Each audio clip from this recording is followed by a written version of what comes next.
ఈ నెలలో కూడా అటు జీపీఎఫ్ వారు ప్రస్తుత ప్రెసిడెంట్ గారు ఆనంద్ పాల్ గారిని కొంతమందిని పంపించాయా అని అడిగినప్పుడు జీపీఎఫ్ నుండి వచ్చారు, ఈపీఎఫ్ నుండి కూడా వచ్చారు. అలాగే మరి ఆంధ్ర పాస్టర్ ప్రవేశ్ మా తమ్ముడు జనరల్ ఆ ప్రెసిడెంట్ గారు కూడా కొంతమందిని పంపించారు. ఇక మా ప్రియులు ఉన్నారు, ఆమలపాడు పేరేచర్ల ప్రాంతం నుంచి జవహర్ గారు, ఆ మండల సంబంధిత ప్రెసిడెంట్ గారు, మా తమ్ముడు యేసుబాబు, వీళ్ళు కూడా వచ్చారు. వాళ్ళు నాకు ఎదురుంటే సార్ ఈ టీం అంతా అభిషేకం గురించి పడుతుంది. ఇంకంతే, ఇది చాలా ఆనందంగా ఉంది. ఏం చెప్పాలో కూడా నాకు అర్థం రావడం ఈ సంతోషానికి. చాలా హృదయపూర్వకంగా మీరు ప్రార్థన చేశారు. దేవుడు మేము ఆశించిన ఈ సమస్య తీర్చడే కాదు, మీ వ్యక్తిగతంగా మీ కుటుంబం, మీ సంఘాలు, ఆత్మీయుడు అందరి విషయంలో దేవుడు అద్భుత కార్యములను చేయును గాక. అంటే అన్ని సంఘాలు, అన్ని కుటుంబాలు కూడా చాలా ఇంకా ఉజ్జీవంగా ఉంటాయి. ఒక్క నెల అర్థం ఉంది, 21 అన్ని రూపురేఖలు మారిపోతాయి. డబల్ ఎలిక్ష అడిగినట్లుగా రెండంతల అభిషేకంగా అన్నట్లుగా రెండంతల డబల్ పోర్షన్, డబల్ ఉన్నతమైన రెండంతల అభిషేకాన్ని దేవుడు అనుగ్రహించి అందరి పరిచర్యలను ఆయన మెండుగా వర్ధిల్లింప చేయునుగాక చేస్తాడు. ఆయన ఆ కార్యాలను మనం కళ్ళారా చూస్తాం. అది ప్రతి నెల ఇలా ఏర్పాటు చేయబడుతుంటుంది. దేవుని ప్రేమలో మా తమ్ముడుగా, క్రీస్తు పనులో జతపని వారుగా నేను చేసే రిక్వెస్ట్ ఏంటంటే, మరి 11 దాటిన తర్వాత రావద్దు, అది క్రమము కాదు. మీ అందరూ సేవకులుగా నాకు నీకు అందరూ తెలుసు. మనం ఆరాధన 10 గంటల కంటే 12 వస్తే మనం ఊరుకుంటామా? సేవకుల విశ్వాసం. తర్వాత ఈ వారం చూసామనుకోండి, నెక్స్ట్ ఆదివారం వాళ్ళ గురించి ప్రత్యేక ప్రసంగాలు చేస్తాం. ఎంత సోమరు యెహోవా కార్యాలు చేస్తే, ఇది చేస్తే, నిర్లక్ష్యం చేస్తే, అలక్ష్యం చేస్తే అదే అయిపోతాం, ఇదే అయిపోతాం. మరి మనం మన దగ్గరికి వచ్చేసరికి అది ఉండదు. చిన్నప్పుడు కథలు చెప్పారుగా, పాస్టర్ గారు ప్రసంగం చేస్తారు, ఏం చేస్తున్నాడు, దొంగతనము చేయరాదు, దొంగలకు లేదు పరలోకం అని ఆవేశంతో ప్రసంగం చేస్తున్నాడు. ప్రసంగం అయిపోయింది, ఆంధ్రకి వెళ్ళిపోయారు. ఆకులో భోజనం పెట్టండి అమ్మాయి అన్నాడు పాస్టర్ గారు. టక బుక్ చాట్ తీసుకొచ్చాడు, పడేసింది. ఉద్యోగం చేయండి, ఓడి పెట్టడానికి ఏం చేశారు? నువ్వే కదా పప్పలేదు కదా, అది తీసుకొచ్చి కప్పెట్టు, నువ్వే అన్నావు కదా దొంగతనం చేయకూడదు. పిచ్చిదా, అది వాళ్ళకి కానీ మనకి కాదన్నట్టు అందరూ మనం కాబట్టి చెబుతున్నానండి, బయట చెప్పలేదు. అది వాళ్ళకే కానీ వినేవాళ్ళకి కానీ చెప్పే మనకి అలా ఉండకూడదు. మనం ఎట్లా ఉండాలి? మందకి మాదిరి కాదు, ఇది అవసరం. ఇప్పుడు ఇంతగా చెప్పడానికి నేను ఎందుకు సాహసిస్తున్నానంటే, దాదాపు మీకంటే కొంతమంది నాకంటే పెద్దోళ్ళు ఉన్నారు, మీకంటే అందరికంటే పెద్దవాడు. అనుభవంతో చెప్పగలుగుతున్నాను. నిన్ను సమకూర్చడానికి కారణం ఏంటంటే నా సేవానుభవం మీతో పంచుకుంటాను. ఎవరి ప్రాయంలో ఏ రీతిగా ఉంటే దేవుడు నాకు అప్పగించిన పనిని నేను వృద్ధి చేసుకోగలిగాను, ఏ విధంగా ఒక బలహీనతలో అవిధేయతలో నేను బ్రతికినప్పుడు ఎంత నష్టాన్ని, అవమానాన్ని కొని తెచ్చుకున్నాను అనుభవం పంచడానికి. ఎందుకంటే ఈ దినాల్లో ముఖ్యంగా యవనస్తులు సేవకు వచ్చినటువంటి వాళ్ళకి ఒక లక్ష్యం లేదు, ఒక గురి లేదు, ఏమండి, ఒక క్రమము లేదు. బైబిల్ ఒకటి తీసుకొని దైవరాజ్య వ్యాప్తి కొరకు కాదు, దేవునికి మహిమను తీసుకురావడానికి కాదు, ఆత్మల రక్షణార్థం కాదు, ఏమండి, దేవుని నామానికి అవమానం తేవడానికి. వీళ్ళ సేవకులు అంటే మిగతా సేవకులు చెడ్డ పేరు తేవడానికి చేయకూడని పనులు చేస్తున్నారు, మాట్లాడకూడని మాటలు మాట్లాడుతున్నారు, ఎలాగబడితే అలాగా విచ్చలవిడిగా ప్రవర్తిస్తున్నారు, లోకస్తుల కంటే కూడా భయంకరంగా ప్రవర్తిస్తున్నారు. చూడండి, కనుక యవనస్తులు సేవా విషయంలో వారికి చాలా చాలా జాగ్రత్త అనబడేటటువంటిది అవసరం. అందుకే పౌలు భక్తుడు ఆత్మీయ కుమారుడైనటువంటి తిమోతికి ఈ వార్నింగ్ ఇస్తున్నాడు. అసలు ఆ విషయాలు చాలా ఉన్నతంగా ఉంటాయి. మీరు అనుకోవచ్చు ఇదేంటి, దాని ఒకసారి మనం 4వ అధ్యాయం 1 తిమోతి 11వ వచనానికి పడదాం. 4వ అధ్యాయం 11. నీ యవ్వనమును బట్టి ఎవడును నిన్ను తృణీకరింపనీయకుము, కానీ మాటలోను ప్రవర్తనలోను ప్రేమలోను విశ్వాసములోను పవిత్రతలోను విశ్వాసులకు అది ఎలా ఉండాలి? యవన కాలంలో సేవకుచ్చినోడు విశ్వాసులకు అది. యవనమును బట్టి ఎవరు కూడా యవన సేవకులను తృణీకరించకూడదు. చాలామంది 50 దాటిన వాళ్ళు ఉన్నారు, 60 దాటిన వాళ్ళు ఉన్నాం. మా విషయంలో కూడా ఒకవేళ మా శరీరం బలహీనమైంది, కాలు సరిగా పనిచేయకపోయినా, కళ్ళు సరిగా కనబడకపోయినా, చేతులు సరిగా పని చేయకపోయినా, మనసు అనేది ఒకటి చూసారా, అది భక్తులకైనా భక్తిహీనులకైనా అది నిత్య యవనంలోనే ఉంటుంది. మనసుకి ముసలితనం లేదు, మనసుకు వయసు లేదు. ప్రొఫెసర్ గారు కదా, సైకాలజిస్ట్ కనుక ఆయన చెప్తారు, మనసుకి వయసు లేదు, మనకి వయసు లేదు. ఆత్మకి ఎలాగూ చావు లేదు, మనసుకి వయసు.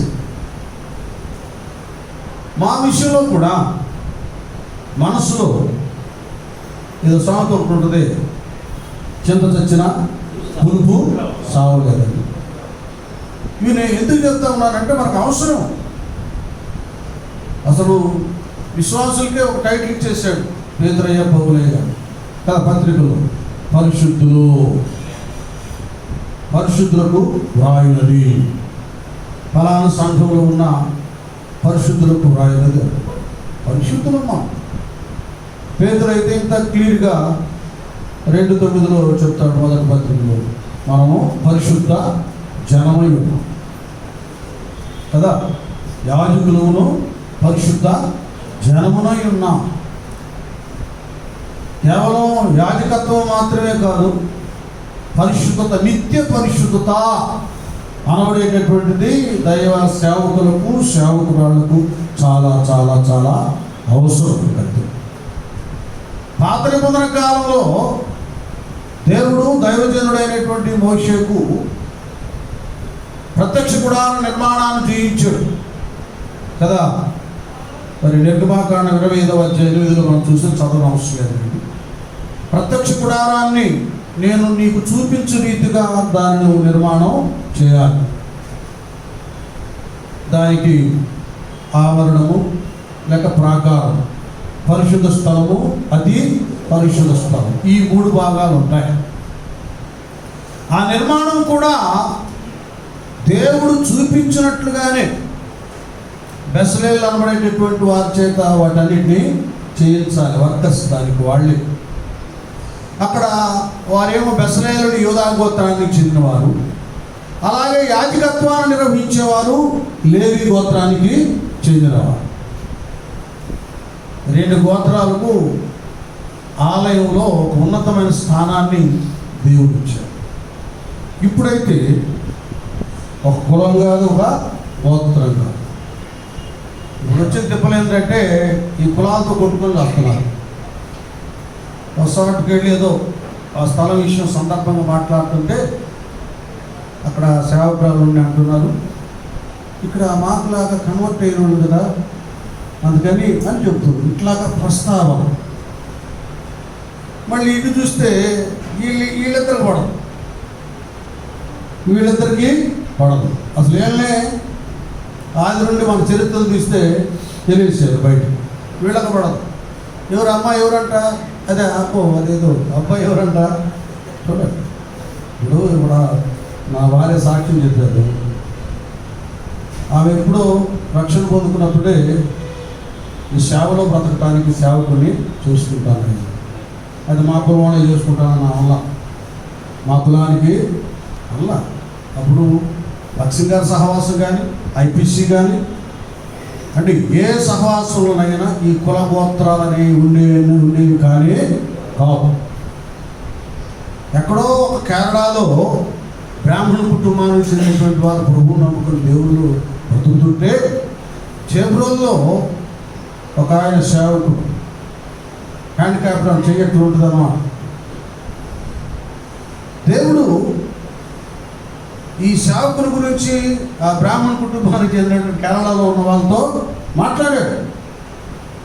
తీరా వచ్చి చూసుకుంటే చాలా పేదరికం, ఈ లోకంలో జనాలందరూ అనుకునేటట్టుగా తక్కువ క్యాస్టు, ఈ హై క్యాస్ట్ మామూలుగా మన దేశంలో బ్రాహ్మణ్స్ చేసేసారు పెళ్ళి ఆ రోజుల్లో. అద్భుతమైన సాక్ష్యం. అలాగే ఎన్నో అంటర్ క్యాస్ట్ మ్యారేజ్. ఒక రకంగా ఈ కమ్యూనిస్ట్ వాళ్ళైనా దాదాపు కొంతవరకు ఇది నెరవేరుస్తున్నారు. కానీ అసలు దేవుడు పౌలయ్య చేత కానీ ఆయన కూడా కదా యేసుప్రభు వారు కూడా ఈ కుల మతాల గురించి ఎన్నడూ ఎప్పుడు ఆయన ప్రస్తావించలేదు. పౌలు గారైతే ఇంకా డైరెక్ట్గా రే బాబు ఇక్కడ సమరయుడని కాదు, యూదుడని కాదు, గ్రీక్ వాడని కాదు, ఈడని కాదు, చివరికి స్త్రీ అని పురుషుడని లేదు, భేదం ఏమీ లేదు. క్రీస్తునందు అందరూ ఒకటే సమానులే, మనమందరూ ఏక శరీరమై ఉన్నాం. అవన్నీ అసలు సేవకత్వంలో వెళ్ళిపోయినాయి. ఇప్పుడు ఏం లేవు. ఎవరి కాస్ట్ వాడు చూసుకుంటున్నారు కదా. ఈ ప్రార్థనలు కూడా మనోళ్ళు అంటారు అలా పద అని ఒక చోట ఇది పాపం ఆయన ఏదో ఒక సేవ చేస్తూ ఉన్నాడు. కొంతకాలం తర్వాత అక్కడ ఎక్కువ శాతం ఏ క్యాస్ట్ ఉంటుందో ఆయన ప్రారంభించారు. ఈయన కదంట ఆయనంట మనోళ్ళు ఆయన అంట మొత్తం ఏంటి భక్తి. ఈ విధమైనటువంటివి క్రైస్తవ సమాజంలో జరుగుతున్నాయి. నిజంగా క్రీస్తు పెట్టలేనా మీరు ఏమండి? అలనాడు కేవలం ఒక లేవి బెసలేలు సంబంధించిన వారికి ప్రత్యక్ష గుడార పనిని అప్పగిస్తే ఇప్పుడైతే ఆయన అందరిని ఎలా పిలిచాడో కదా, ప్రయాసపడి భారం మోసుకొస్తున్న సమస్తమైన జనులారా నా యొద్దకి రండి అన్నాడు. అందరిని ఆయన తన సేవ చేయడానికి పిలుచుకున్నాడు. గట్టిగా తప్పడం గట్టిగా తప్పడం కనబడాలి. ఆ కులం లేదు, ఈ కులం లేదు, ఆ మతం లేదు, ఈ మతము లేదు లేదు. అది పీపాక జగన్నాథ్ చౌదరి, పురుషోత్తం చౌదరి గారు ఉన్నతమైనటువంటి ఆ దినాలలో ఈ బ్రాహ్మణ కుటుంబం చెందిన ఉన్నతమైన ఈ పీపాక జగన్నాథం గారు అంటే ఎవరంటే మన పాటలు పాడే పి సుశీల ఉందే మన తాతగారు ఆయన. మనందరూ గొప్ప సేవకులు. అసలు ముఖ్యమైన విషయం ఏంటంటే మొదట వాళ్ళు యేసుప్రభుని రక్షకుని అంగీకరించి రక్షించబడే దేవుని సేవ చేసి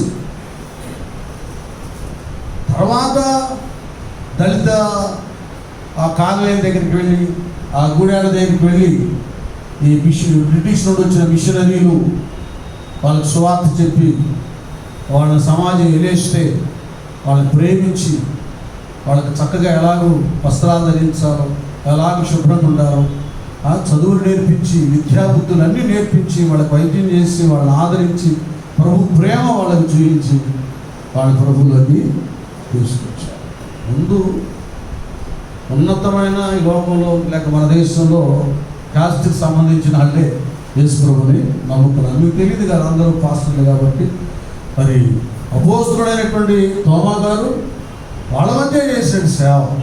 అద్భుతమైన విషయం కదా. వాళ్ళ ఉదయకాలం ఆ స్నానాదులు చేస్తూ ఆ సూర్య నమస్కారం చేస్తామన్నారు ఈ పూజారులు అందరూ ఆ నదిలో. నేను అక్కడికి వెళ్ళాడు. ఇంకా యూదులంటే మీకు తెలియదు కాదు, వాళ్ళు కూడా బ్రాహ్మణ కంటే ఇంకా మంచి కలర్ ఉంటారు, మంచి పర్సనాలిటీ, అందమైన వాళ్ళు. వీళ్ళు కూడా ఇంకా పెద్ద పేపర్ అనుకుంటున్నారు వాళ్ళు. ఈ 10 ఉంటాడు వీడు, మనమేం పనిపోతాం ఈ రంగుకి, ఈ పర్సనాలిటీకి. పెద్ద వ్యాపారుడు అనుకున్నారు. అక్కడికి వెళ్ళారు, చూశాడు ఎట్లా తీశారు వీళ్ళు, అట్లా చెప్తున్నారు, ఇట్లా అంటున్నారు, కళ్ళు తిరుగుతున్నారు. అడిగాడు, ఏంటి మేము చేసేది? మా సూర్య భగవానికి మేము పూజలు చేస్తున్నాం. మరి నీళ్ళు తీసుకెళ్ళాడు మీ భగవాన్ దేవి. ఇట్లా నీళ్ళు తీసుకెళ్ళలేదు. సరే నేను ఒక దేవుడికి చేస్తాను, ఆయన ఏం చేస్తాడు మీరు చూస్తారు. ఏం చేస్తారు? ఇట్లా తీయగాలి ఎక్కడైతే ఇలాగ తీసాడో చేతితో అక్కడ కొంట పోయింది. నీళ్ళు అలా పైకి వెళ్ళిపోయింది. వాడు పిత్తరపోయి చూస్తున్నాను. ఏలియా చేసినట్టుగా అక్కడ చేస్తాడు. గంటగా చెప్పట్లో అక్కడి నుంచి వచ్చింది పరిచర్య. తర్వాత ఆయన అర్థసాక్ష్యం అదంతా చరిత్ర అంతా మనకి తెలుసు. కొంత ఇవన్నీ మనం తెలుసుకోవాలి, లేకపోతే ఇంకా తేడాలోనే బ్రతుకుతాము. క్యాస్ట్ సంఘాలు ఒకటి, క్యాష్ సంఘాలు ఒకటి, లేకపోతే క్లాస్ సంఘాలు అయిపోతాయి. అవి కాదు, మనం అందరం నవరకు నేను చెప్తున్నాను కదా, ఇప్పటివరకు కూడా చెప్పులు లేకుండా సేవ చేసి పంచులు పెట్టుకుని సైకిల్ ఎన్నో పంచులు తీసుకుంటాడు వాడేసి నడుచుకుంటే రోజులు రకరకాలుగా ఉన్నాయి. ఒక ప్యాంట్ షర్ట్కి వెనక ప్యాంట్ కరెక్ట్గా వెనక పెద్ద దగ్గర తిరిగిపోతే షర్ట్ అట్లా అడ్డం పెట్టుకొని చేసి రోజులు ఒకసారి ఉత్తుకొని ఒకసారి వేసుకుంటే అట్లా ఉన్నాయి. ఏమండి మరి విధానాల కారులో ₹10 పావులు అయితే లక్షలుగా కుప్పం చూపాడు. నేను నిజం చెప్తాను, ఇక్కడ ఇందులో ఆపద లేదు. అప్పుడు ఎలా ఉన్నానో అదే మనసు జాగ్రత్త. ఇంక వేరేది ఇన్ని సంఘాలు ఉన్నాయి, అంత డబ్బులు ఉన్నాయి, ఏది జాగ్రత్త చూసేది ఆ జాగ్రత్త అభ్యర్థులు చూడాలి, ఈ జాగ్రత్త ఎత్తేది చూడాలి. అందరు నా తమ్ముడు, నా సహోదరుడు. నాకు అందరిలో ఉంటే నా ఆనందం. ఒక మాట చెప్పాలి, ఏమి కాదు. ఆ ఫీలింగ్ ఈ ఫీలింగ్ పెట్టుకుంటే నాకేంటో పట్టేసినట్టు. ముందు ఇది మనందరిలో ఈ ప్రేమ ఐక్యత రావాలి, కావాలి. కేవలం ఆ దినాన లేవి గోత్రానికి, యోధా గోత్రానికి ప్రత్యేకత దేవుడిస్తే ఈ దినాన అందరికీ సేవకులు అవటానికి దేవుడు కృపను దయచేశాడు. ఇందులో మళ్ళీ మనం పార్టీలు పెట్టుకుంటూ కులాలు పెట్టుకుంటూ ఉండండి నీచంగా చెల్లాలి. అది ముందు మనం ఇప్పుడు నేను ఎందుకు కావాలనే చెప్పారు. ఇందులో యూపీఎఫ్ వాళ్ళు ఉన్నారు, జీపీఎఫ్ వాళ్ళు ఉన్నారు, తర్వాత అందరూ మొత్తం ఉన్నారు. నేను కావాలని పిలుచుకున్నాను. వాళ్ళ ప్రెసిడెంట్ గారిని కూడా చెప్పాను, తమ్ముళ్ళు పంపించినాను అన్న, పంపిస్తాను మిమ్మల్ని కూడా ఒకరోజు నేను పిలుస్తాను ప్రెసిడెంట్ని. అందరూ మనం కావాలి. అందరం సాతాను శక్తులను ఎదిరించడానికి ప్రార్థన పోరాటం చేయాలి. అందరం మన సంఘాల అభివృద్ధి కొరకు, మన కుటుంబాల దీవెన కొరకు. ఇందాక అయ్యగారు ప్రార్థన చేశారు. నిజంగా సేవకులు పిల్లల విషయంలో అందరం వేదన పడుతున్నాం. పెద్దవాళ్ళ మాత్రం 60-70 అట్లా వచ్చి వయసు చేస్తున్న తర్వాత ఎవరు సేవ వాళ్ళే మంది రావటంలో కొంతమంది పిల్లలు అందొస్తున్నారు. దాంతో వేదన ఉంటుంది కదా.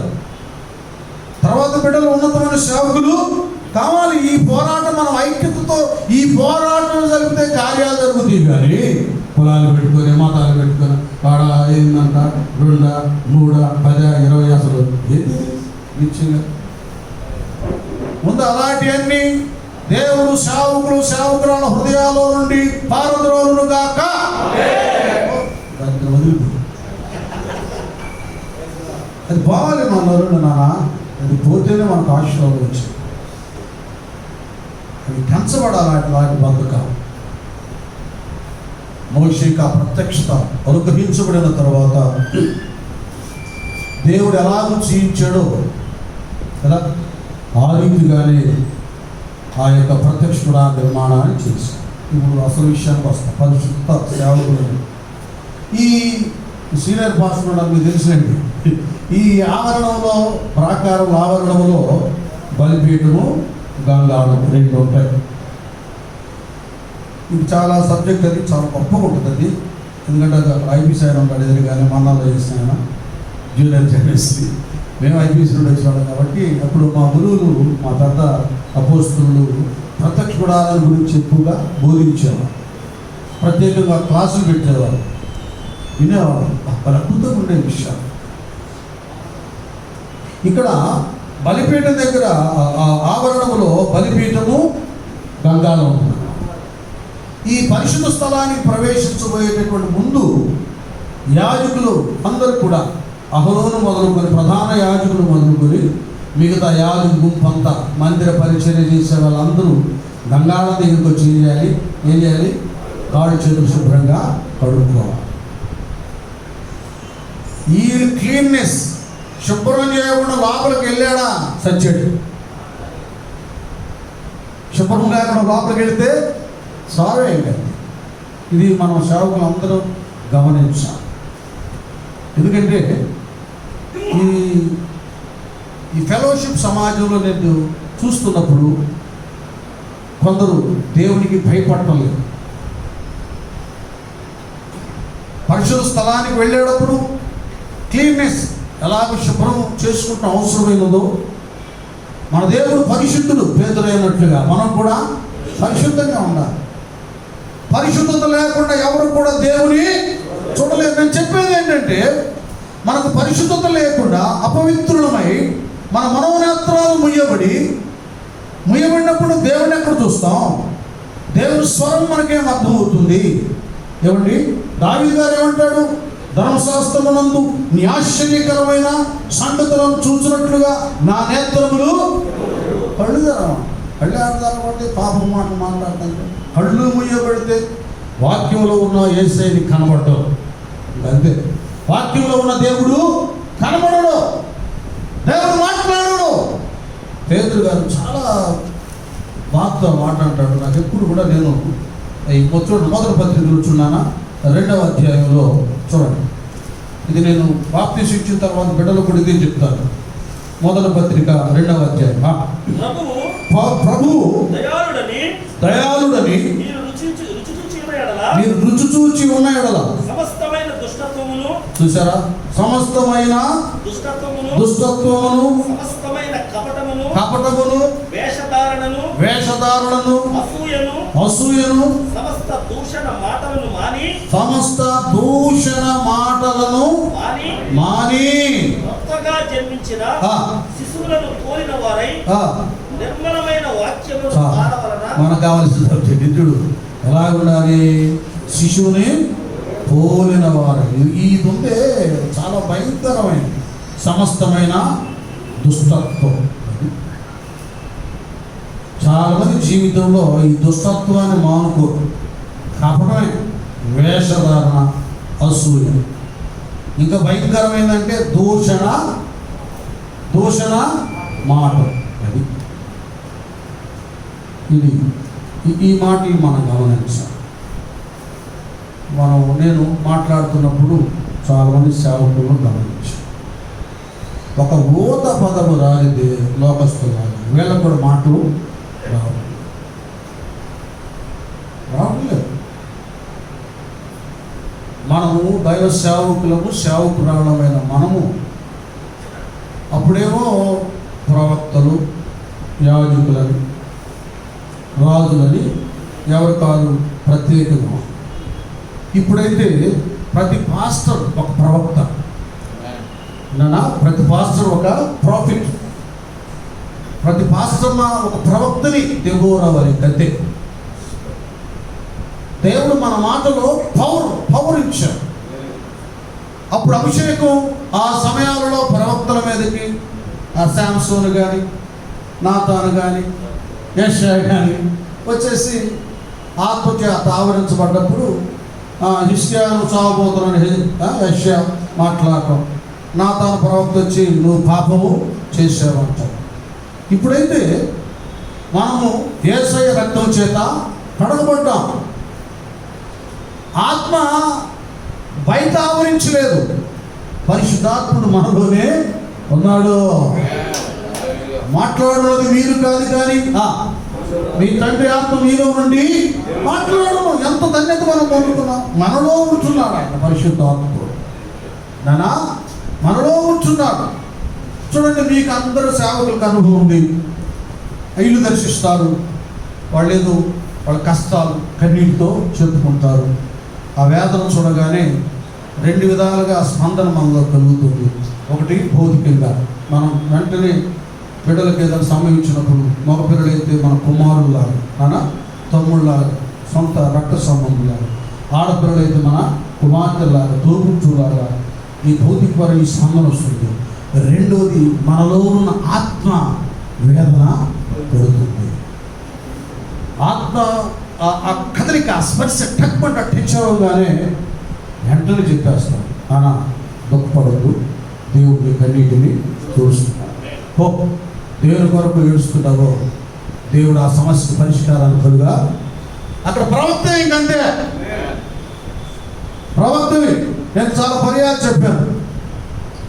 ఒక అర్ధరాత్రి సమయంలో ఆయన పాస్టర్ గారి సభకు వెళ్ళి 10 అయింది, అంతా భోజనం చేసుకొని ముగించుకొని పడుకున్నాడు. ఇంటికి వచ్చేసి పడుకునే లేకే ప్రభు అన్నాడు, పిలిచాడు. ఏంటి ప్రభు? ఫలానా వీధి కరెక్ట్గా ఒక వీధి లైటు ఆ వెలుతురు ఆ డోర్ మీద పడుతుంది. వీధి లైట్ నువ్వు వెళ్ళి ఆ డోర్, ఆ తలుపు కొట్టమను. 12:30 1 గంట తలుపు పట్టు. అక్కడ ఎవరుంటున్నారు? ఎందుకు స్త్రీలో ఉండొచ్చు, ఇడెవడో దొంగని కొట్టవచ్చు, ఇంకేదో అగాధ్యం చేయడానికి చెడని కొట్టవచ్చు. ఇవేమి పట్టించుకోండి. అంటే మన సేవకత్వంలో కూడా ఇది అక్కడ అనుకూలంగా లేదే, ఇక్కడ సరిలేదే, వీళ్ళు వినరే, వీళ్ళు లోపడరే, దేవుడు మనల్ని అక్కడికి వెళ్ళమన్నప్పుడు అని మనం అనుకున్నా, మనం ఒకటి మాత్రం జ్ఞాపకం చేసుకోవాలి. దేవుడు మనల్ని ఎక్కడైతే వెళ్ళమని సేవ చేయమని మనకు ఆ ప్రత్యక్షతను అనుగ్రహించాడో అది దైవ చిత్తానుసారమైన స్థలము.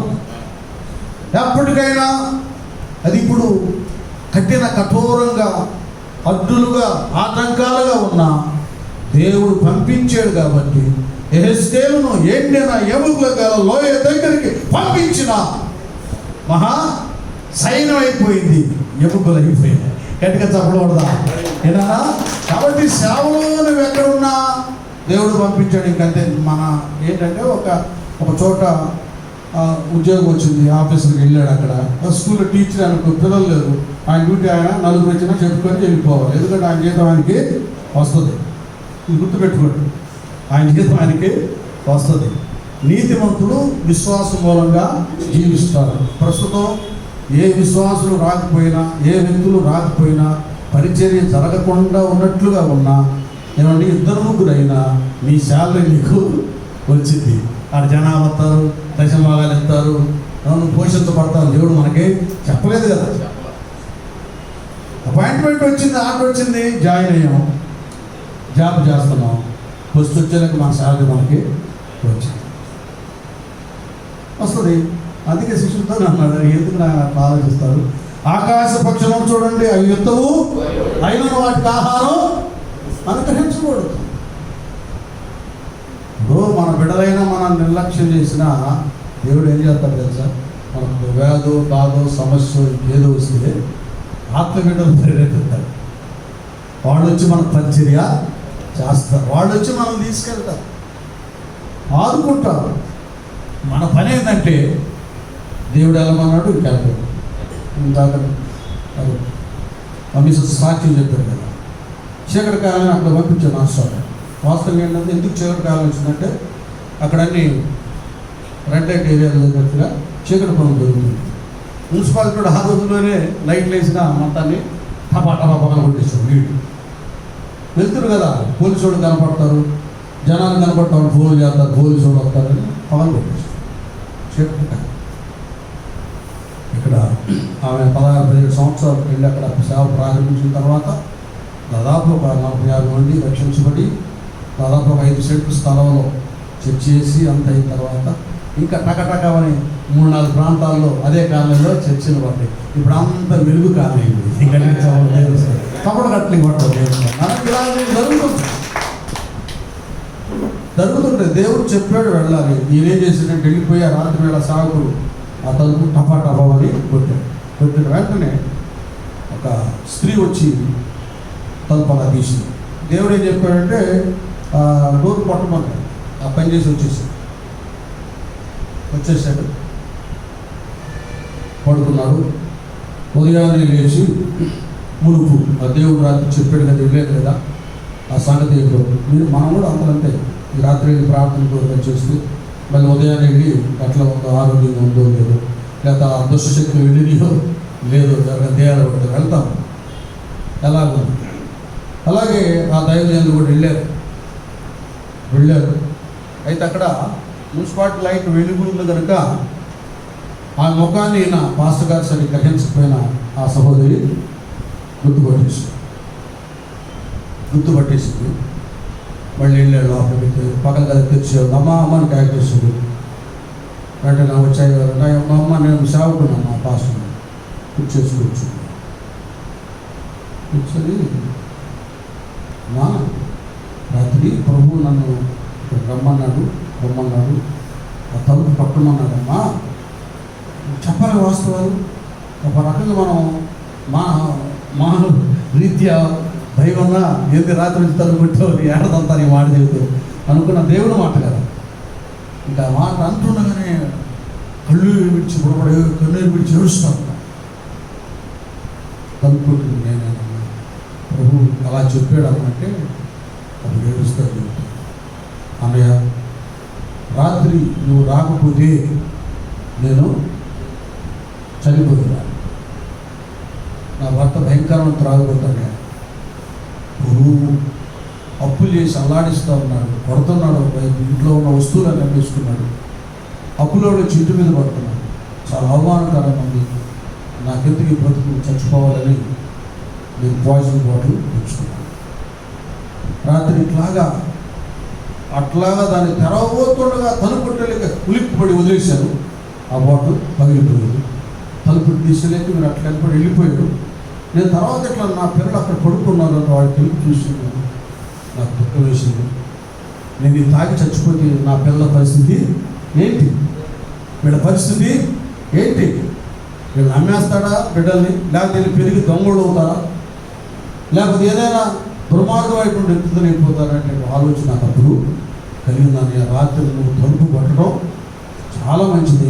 నిజంగా దేవుడి నా కోసం పంపించాడు. గట్టిగా చదవడం ఆ దేవుడి సంవత్సరాలు. ఇక చిన్నగా మరి వాక్యం చదవడం, అమ్మ ఇక్కడే ఉందిరా, పక్క లైన్లో మందులో ఉందిరా, అక్కడ అక్కడ ఉంటారు. మీకు అన్ని విషయాలు స్త్రీలు చెప్తారు, పాస్టర్ గారు చెప్తారు. ఆయన అక్కడికి ఆహ్వానించడం, పాస్టర్ గారు ఆ సహోదరితో మాట్లాడటం, ఆ మారు మనసు పొందడం, కన్నీటితో ప్రార్థన చేయటం, సంఘం అంతా ప్రార్థన చేయటం, అద్భుత రీతిగా భర్త కూడా మారిపోవడం. దేవుని స్తోత్రం. గట్టిగా అందరూ పట్ల ఇది మనకు దేవుడు అప్పగించిన డ్యూటీ.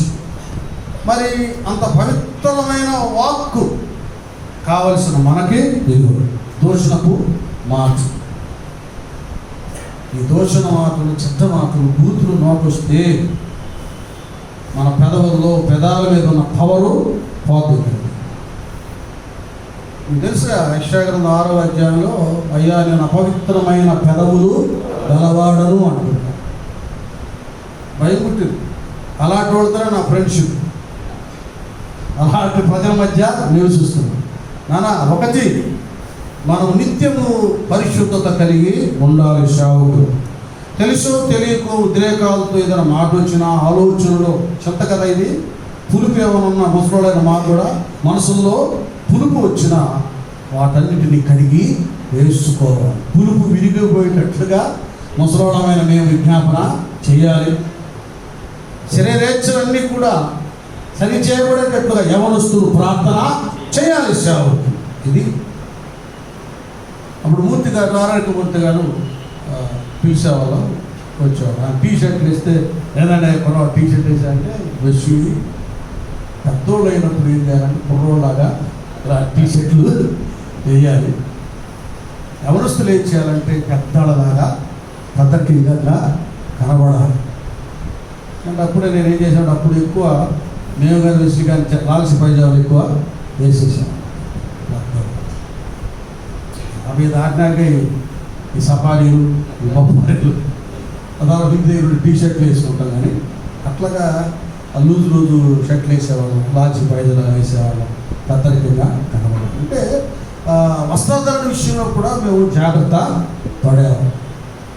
టైట్ ప్యాంట్లు వేసి చెట్టు పైకి చెట్టు వచ్చి కండలు కనబడేటట్టుగా సిక్స్ ప్యాక్ హీరో లాగా అలాగా నడవంతరం కనబడేవాడు. ఇప్పుడు చూడండి మీరు సేవకులు మీరు చూడండి చెప్పేది కాదు ఎలాగ ఉండాలి కొందరు కదా. వీటన్నిటిలో జాగ్రత్తగా ఉండాలి. మన మాటలు పెదాల నుండి దోషుల మాటలు వస్తే ఎలా? అక్కడ అన్నాడు అపవిత్రమైన పెదవులు గల జనుల మధ్యలో. అది అంటే అర్థం ఏంటి? మన స్నేహం కూడా 6 నెలలు స్నేహం చేస్తే వారు వీరు వారు దుష్ట సాంగత్యము చెప్పాలి మీరే. మంచి నడవడిని సావుకులు కూడా మన స్నేహం ఎలా ఉండాలంటే చాలా పవిత్రంగా ఉండాలి. జోకులు వేసుకుంటాం ఏమండి, 2 అర్థాలు వచ్చే మాట్లాడటం ఇలాంటి బావ అనుకుంటాం మావ అనుకుంటాం. ఇది అసలు పూర్తిగా దాన్ని కూర్చిపెట్టాలి. ఒకవేళ వరుస అయినా పాస్టర్ గారు అని పిలుచుకోవాలి, లేకపోతే అన్నా అని పిలుచుకోవాలి. సాయంత్రం అంటాడే అన్నాను పిలుచుకోవాలి. పవిత్రమైన పిలుపు కావాలి. ఇది చాలా అవసరం. ఏమైందంటే కొంతమంది సేవకులు ఒక 10 సంవత్సరాల క్రితం జరిగింది అనుభవం కూడా చెప్పాలండి, ముగిస్తున్నాను. వాళ్ళు అట్లాగే ఏ బావా అని పిలుచుకుంటున్నారు. వాళ్ళు పిలుచుకుంటూనే కాకుండా వాళ్ళు పాస్టర్లైన లోక సంబంధమైన పద్ధతులు నాకు చెవిని వినబడ్డాయి. ఈ బావకి ఆ బావకి వంకర పనులు బావ చేత చేయిస్తున్నారు. దానికి మధ్యవర్తిగా ఉన్నాడు. ఎన్ని నాకు తెలుసు ఎవరు నా దగ్గర వచ్చి గురువు అంటూ ఉంటాడా రాశిగా నువ్వు వాటితో స్నేహం చేస్తున్నావు. వాడి క్యారెక్టర్ దగ్గర నాకు తెలుసు. నిజమైతే నువ్వు చెడిపోతావు, నీ కుటుంబం చెడిపోతుంది, నీ అపవిత్రత వలన. నువ్వేం చేస్తున్నావంటే చట్టంతో నువ్వు స్నేహం చేసి వాడుకున్న కరోనా వైరస్ ఇప్పుడు వచ్చింది కదా, వాడుకున్న ఎయిడ్స్, వాడుకున్న తెగులు, వాడుకున్న రోగము నువ్వు రుద్దుకుంటున్నావు. ఇదే చేత వెళ్ళి నీ పిల్లలకు భోజనం పెడతావు, నీ ఆత్మీయ పిల్లలకు భోజనం పెడతావు. వాళ్ళందరూ అదే రోగంతో వస్తారు. జాగ్రత్త. ఇదంత డేంజరో.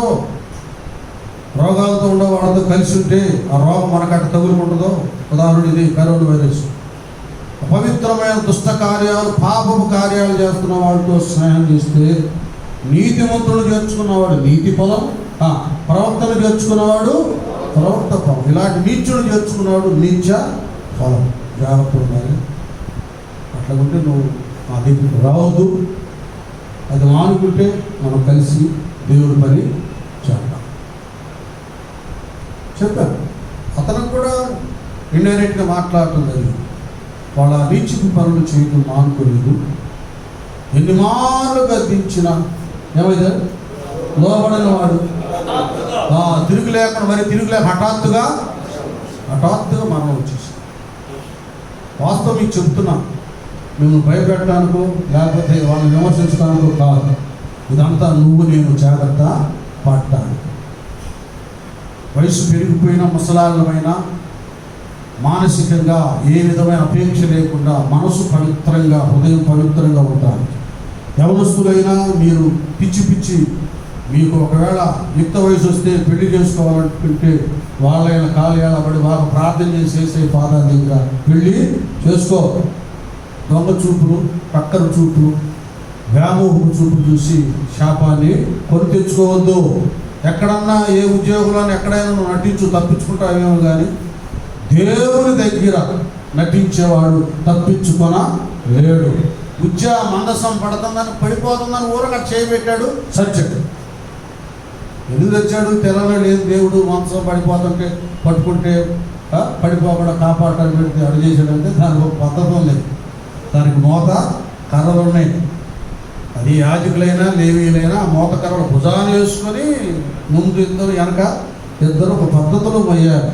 వంకరగా వస్తే ఇంక అట్లాగే అయిపోతుంది. సేవ కూడా పవిత్రంగా ఉండి చేయాలి. యవనస్తుడు సేవ టక్కర పనులు చేయగలరు. పవిత్రంగా బ్రతకడం నేర్చుకో. ఇప్పుడు దాకా సరి లేకపోతే అన్నోడు చాలా మంది ఉన్నారు నీకంటే పెద్దోడు. వాళ్ళ ఫాలో అవ్వు. భక్తి నేర్చుకో, విధేయతలు నేర్చుకో, పరిశుద్ధతను నేర్చుకో, పొందుకో. అప్పుడు ఒక తిమోతి వలె, ఒక తీతి వలె, యేసోపు వలె ఫలించడి అమ్మాయి నానా. కాబట్టి సేవకత్వంలో మనకు పరిశుద్ధత అవసరం. ఒక్కోసారి బాగా సేవ చేస్తున్నాం కదా అని ఎలా పడితే అలాగ మాట్లాడేస్తాం, అబద్ధాలు మాట్లాడేస్తాం కదా. ఒకరి దగ్గర తీసుకుని మనం ఇచ్చి రకరకాలుగా ఇవన్నీ ఉంటాయి. ఇవే సులువుగా చిక్కులు పెట్టే పాపం. నేను ఇవన్నీ ఎందుకు చెప్తున్నానంటే, మనకు అప్పగించిన పని చిన్న చితక పని కాదు. డాక్టర్ గారు ఒకవైపు కట్ చేస్తాను ఉంటాడు, సతోస్కోప్ చూస్తాను ఉంటాడు, అటు వెళ్ళిపోతాడు, అందులో సింకుల చేతులు కడుక్కుంటాడు, మళ్ళీ కడుక్కుంటాడు, మళ్ళీ మాస్క్ కొట్టుకుంటాడు, మళ్ళీ వెళ్తారు. ఏంటిదంతా? ఒకడు రోగిని టెస్ట్ చేస్తున్నప్పుడు ఆ రోగం వాడితోనే ఇంక అంతరించి పోవాలి. ఆ రోగాన్ని ఇంకొకరికి తగిలించకూడదు. ఆయన చూచి కాబట్టి అమ్మ బాబు ఏమైందో మళ్ళీ శుభ్రం చేసుకుంటాం. ఎంతోమందిని మనం దేవుడి దగ్గర నడిపిస్తున్నాం కదా, పవిత్రులుగా చేస్తున్నాం, రక్షణ పొందుకుంటున్నారు, ఆత్మను పొందుకుంటున్నారు, కృపావరాలు సంపాదించుకుంటున్నారు. వాళ్ళు కూడా గొప్ప సేవకులు, సువార్తలు అవుతున్నారు నానా. అలాగే వారి మొదటున్న ఆ పాపం స్థితిని కూడా మనను ఆవరించుకోవడం. కనుక ఇది మనకి ఆవరింపబడకుండా ఉండాలంటే దైవ సేవకునికి నిత్య పరిశుద్ధత చాలా చాలా చాలా చాలా అవసరము. అంతే. పరిశుద్ధత లేకుండా ఏ సేవకుడు, సేవకురాలు దేవుని చూడలేరు. ఇది అవసరం. అన్ని విషయాల్లో పరిశుద్ధత అవసరం. మీ స్నేహం కూడా, సేవకుడు ఎలాంటి వాడో గమనించండి. ఒకవేళ నీకు 100,000 ఇస్తున్నా కూడా వాడు మనసు కంట్రోల్లో లేకపోతే, వాడు నోరు కంట్రోల్లో లేకపోతే డబ్బులు ఏం చేయవు, చావడానికి ఉపయోగపడదు. నిత్య జీవానికి వారసత్వం కలిగించేది దేవుని వాక్యం. అది వాక్యాన్ని అనుసరించేవాడు నిరంతరము నిలిచి ఉంటాడు. నా మాట విని నన్ను పంపిన వాని అందు విశ్వాసం ఉంచేవాడు నిత్య జీవనం గలవాడు. వాడు తీర్పులోనికి రాక మరణంలో నుండి జీవంలోనికి దాచి ఉన్నాడు. ఆయన తన వాక్కును పంపి వారిని బాగు చేస్తున్నాడు. ఈ వాక్యము నన్ను బ్రతికించున్నది, నా బాధలు ఇదే నాకు నెమ్మది కలిగించుతున్నది. దేవుని మాట మనం విందాం. వాడికి 1000 ఉంటే మనకి 8 లక్షలు ఉంటే మనకేంది? మన యేసయ్యలో బుద్ధి జ్ఞానముల సర్వ సంపదలు గుప్తములై ఉన్నాయి. ఇంకంతే. మనం ధనవంతులు దరిద్రులము కాము. కాబట్టి సేవ చేస్తున్నాం. మనం పరమ వైద్యుడు. మనం ఆ వైద్యుడు, ఆయన హెడ్ ఆఫ్ ది డిపార్ట్మెంట్, మనం ఆయన కింద చిన్న చిన్న డాక్టర్. ఆయన శరీరధారికి వచ్చి అద్భుతాలు చేశాడు, అనేక బ్రతుకులు మార్చాడు. అదే చూచి మనకు అప్పగించాడు. నా యందు విశ్వాసం ఉంచిన వారు నాకంటే గొప్ప కార్యాలు. ఇందాక దైవ సేవకురాజు ఇక అభిషేకం దగ్గరికి వచ్చేలేకే ఏమండి, దీంతో వయసుతో నిమిత్తం లేదు. అంతే. నేను జానేసిన కుర్చీలో కూర్చొనైనా మాట్లాడుతుంటే సంఘం కదిలించబడాలి, ఉజ్జీవింపబడింది. శరీరం ఒకవేళ బలహీనమైతేమో కానీ ఆత్మ సిద్ధమే. నిత్య అభిషేకం ఇది. ఈ అభిషేకం ఉన్నతమైనటువంటి అభిషేకం. మేము ఇంకా ఇంకో మాట చెప్పాలంటే, వయసు పెరుగుతూ ఉండగా ఆత్మ సంపాదన అధికమై పోతుంది. ఇంకా ఎక్కువైంది మాకు పరిచయం. యవన ప్రాయం ఉన్నప్పుడు ఒక రకంగా అయితే, ఇప్పుడు అసలు రెస్ట్ ఉంటుంది. అన్నయ్య ఇక మమ్మల్ని తగ్గదు కదా, అన్నీ వస్తే చాలు, 2 మాటలు చెప్తే చాలు, అనుభవం తగ్గదు. ఇంకా ఎక్కువైపోతుంది మనకు వయసు పెరుగుతుంది. నానా వయసు పెరిగే కొద్ది పరిచయం అధికమైపోతుంది, అభిషేకం కొద్దువైపోదు. అయితే నిత్యము మన పరిశుద్ధత కాపాడుకోవాలి. యాజకులు ఎలాగో గంగాళంలో కాళ్ళు చేతులు శుభ్రంగా కడుక్కోవాలి. నిత్య ఉపవాస విజ్ఞాపన ప్రార్థనలతో ఏ చూపులో, తలంపులో, ఆలోచనలో లోపము, దోషం లేకుండా నిత్య పవిత్రత మనం కలిగి ఉండాలి. ఎందుకంటే మన చేతి కింద చాలామంది బిడ్డలు ఉన్నారు. మన పవిత్రంగా ఉంటేనే వాళ్ళు పవిత్రులయ్యేది. మన అపవిత్రత వాళ్ళకి తగిలించేస్తాం అంటువ్యాధులను. కనుక నిత్య పరిశుద్ధత కలిగి ఉందాం. మనకు అప్పగించినటువంటి సేవను పవిత్రంగా మన పరిశుద్ధ దేవుని పరలోక రాజ్య సువార్తను వ్యాప్తి చేద్దాం. అతి బలాన్ని, శక్తిని, కృపను దేవుడు మనందరికి దయచేయుగాక. ఆనందం గట్టిగా తమ్ముళ్ళో.